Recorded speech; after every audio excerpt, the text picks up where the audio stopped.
नमस्कार, आप सभी का स्वागत करती हुई चैनल पर और प्रार्थना करती हूँ प्रभु से कि आप सभी स्वस्थ और सुरक्षित रहें। आज की कहानी लेकर आई हूँ आपके लिए मध्य प्रदेश से। मध्य प्रदेश के डिंडोरी शाहपुरा में एसडीएम निशा नापित सोमवार को बीमार हो जाती है। उनका पति मनीष शर्मा उनको लेकर सामुदायिक स्वास्थ्य केंद्र में जाता है। डॉक्टरों से बोलता है कि मेरी पत्नी बीमार हो गई है, शायद इसको हार्ट अटैक आया है। यह बोल नहीं रही, यह बात नहीं कर रही। डॉक्टर एसडीएम निशा नापित को चेकअप करते हैं और ना जाने उनको क्या होता है, वह फोन करते हैं पुलिस को और बुला लेते हैं। हॉस्पिटल में पुलिस आ जाती है। डॉक्टर्स पुलिस को कुछ बातें बताते हैं।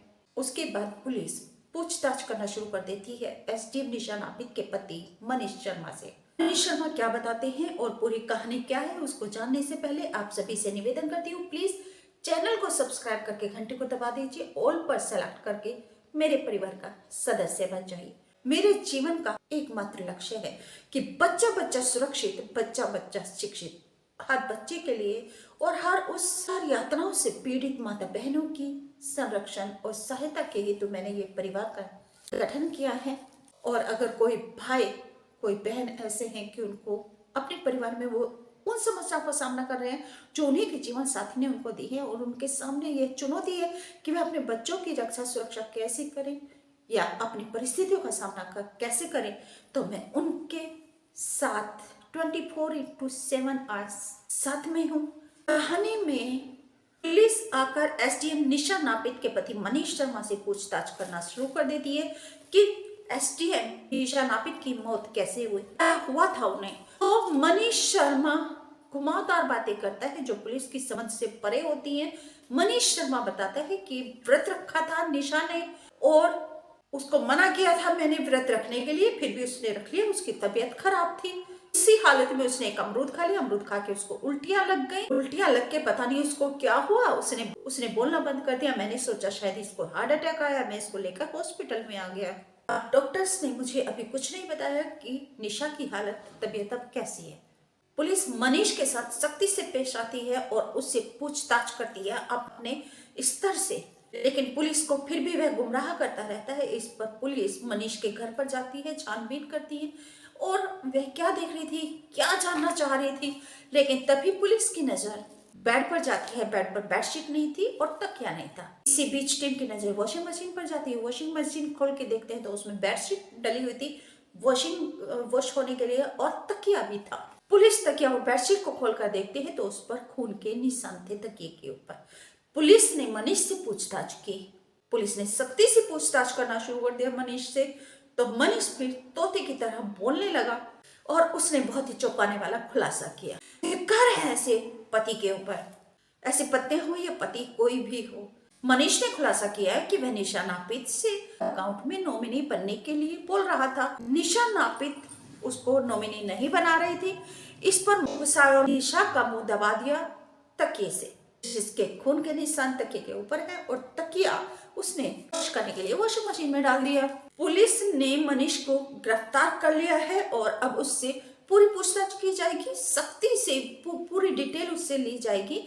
लेकिन सूत्रों के अनुसार डीआईजी रेंज बालाघाट मुकेश श्रीवास्तव ने बताया है कि मनीष शर्मा है, उसने अपना जुर्म कबूल कर लिया है और वह 5वीं तक पढ़ा लिखा है, कोई काम नहीं करता, बेरोजगार है, प्रॉपर्टी डीलिंग का काम करता है। वहीं एसडीएम निशा नापित की बड़ी बहन नीलिमा ने बताया कि वह मनीष बेरोजगार है, कोई काम नहीं करता, पढ़ा लिखा भी नहीं है ज्यादा और न जाने निशा ने कैसे इससे शादी कर ली।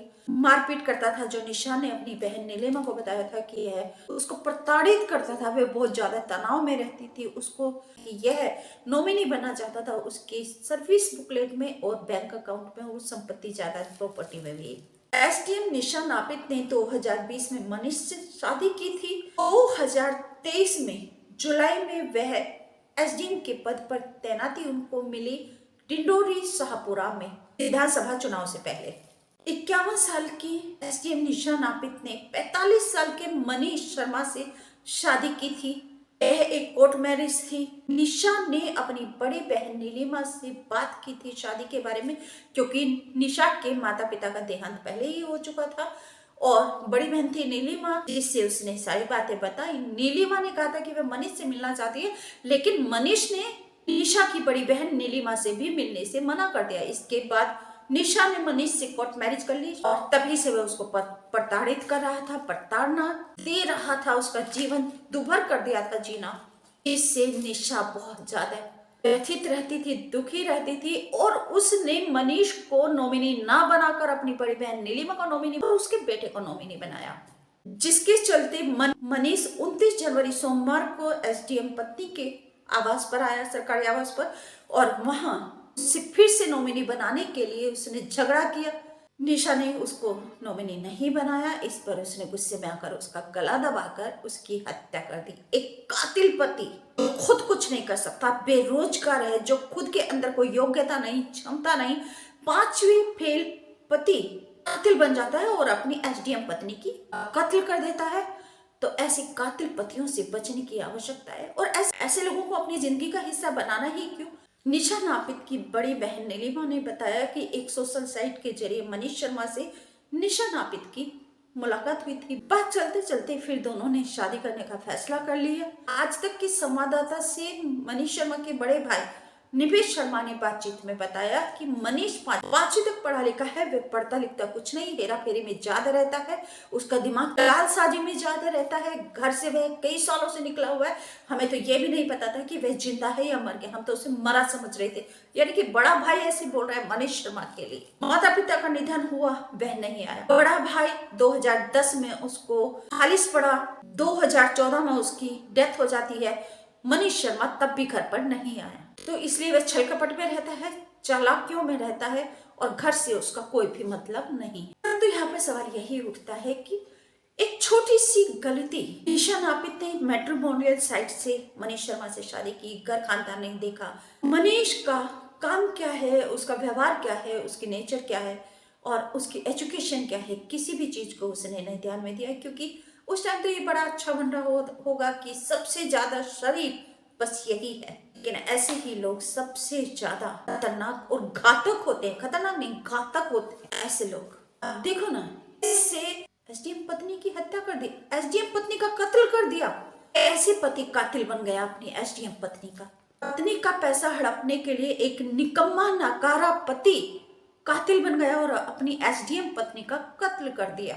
जबकि एसडीएम पत्नी सारा खर्चा उठा रही थी पति का, फिर भी उसको चैन और सुकून नहीं आया। कितने लोग ऐसे हैं कि अपनी पत्नी को आगे बढ़ाने के लिए, उसकी ख्वाहिशों के लिए दिन रात मेहनत करते हैं और खून पसीना एक करके बहा देते हैं। ऐसा ही किस्सा है एसडीएम ज्योति मौर्य का, याद कीजिए। आलोक मौर्य ने कितनी मेहनत की, यहाँ तक कि जो अपने सीनियर्स थे उनसे भी उधार लेकर अपनी पत्नी को पढ़ाया और उसको एसडीएम बनाया, कोचिंग दिलवाई इलाहाबाद में जाकर। तो ऐसे भी पति हैं और फिर वही पत्नी दूसरों के साथ रंगरलियां मना रही है, जिसको आलोक मौर्य ने रंगे हाथ पकड़ा। ऐसी ही एक और पत्नी है एसडीएम ज्योति मौर्य, एक धोखेबाज पत्नी है और है जिसका बस ड्राइवर पति है, बुलंदशहर का रहने वाला और गाजियाबाद के रहने वाली एक महिला सिपाही के बाद जिसको पढ़ाई करवाई उसके ड्राइवर ने और फिर पत्नी को यूपी पुलिस में भर्ती करवाया, उसको सिपाही पद पर तैनाती दिलवाई। लेकिन सिपाही बनने के बाद वही पत्नी अपने पति के पीठ में छुरा भोगती है। तो ऐसे काम मत किया कीजिए। ऐसे भी पति हैं जो सर्वस्व लुटा देते हैं अपनी पत्नियों की इच्छा को पूरा करने के लिए, उनकी उन्नति तरक्की के लिए, और खुश होते हैं कि हमारी पत्नी इतना आगे बढ़ रही है। परंतु ये निकम्मा नाकारा पति जो पत्नी की कमाई के ऊपर रोटी खाता था, उसी पत्नी का कत्ल कर देता है। ऐसे कातिल पतियों से बचिए। ऐसे लोगों को अपने जिंदगी का हिस्सा कभी मत बनाइए। आपके घर में जो भी है, जैसे अब निशा नापित के माता पिता का निधन हो चुका था, बड़ी बहन थी, तो बड़ी बहन को मनीष मिलना चाहता या नहीं चाहता ये उसके ऊपर निर्भर नहीं था। निशा नापित को अपनी बड़ी बहन को जरूर बुलाना था और उसके मिलने के बाद ही शादी करनी चाहिए थी। इसलिए तो मैं आपसे कहती हूँ, सावधानी से रहिए, सुरक्षित रहिए। सूत्रों के अनुसार डीआईजी बालाघाट रेंज मुकेश कुमार श्रीवास्तव ने बताया, पूछताछ में मनीष ने बताया है कि उसने पत्नी की हत्या जब की तो वह हत्या करने के बाद वह 6 घंटे तक एसडीएम पत्नी निशा नापित के शव के पास बैठा रहा, खाया पिया मौज मस्ती की और उसके बाद शाम को वह हॉस्पिटल लेकर जाता है। डॉक्टर्स को संदिग्ध लगा क्योंकि वह एक मुर्दा को लेकर आया था हॉस्पिटल में इलाज कराने के लिए, ताकि रिकॉर्ड में नाम आ जाए कि हॉस्पिटल में गई थी और हॉस्पिटल में उसकी मौत हो गई। जबकि डॉक्टर्स ने बताया कि 6 घंटे पहले उसकी मौत हो चुकी थी, और इसीलिए संदिग्ध लगने पर डॉक्टर्स ने पुलिस को बुलाया था। पुलिस को जब उसने घुमावदार लच्छेदार बातें बताई, बयान में थोड़ा बदलाव होता रहा, तो पुलिस छानबीन करने के लिए तफ्तीश के लिए घर पर गई, जहां सारा दूध का दूध और पानी का पानी हो गया। आप सभी से निवेदन करती हूँ कि प्लीज चैनल को सब्सक्राइब करके घंटे को दबा दीजिए, ऑल पर सेलेक्ट करके मेरे परिवार का सदस्य बन जाइए, मेरी प्रेरणा बनिए, और मैं आगे हमेशा ऐसे ही बढ़ती रहूं, आगे चलती रहूं, मेरे कदम हमेशा आगे बढ़ते रहें। मैं जो लक्ष्य, जो जुनून, जो मैंने संकल्प लिया है उसको मैं पूरा करूं। बस आपके साथ की जरूरत है, आपके प्रेम की जरूरत है, और आशा करती हूँ कि आपका प्रेम मुझे जरूर मिलेगा। नमस्कार, थैंक यू।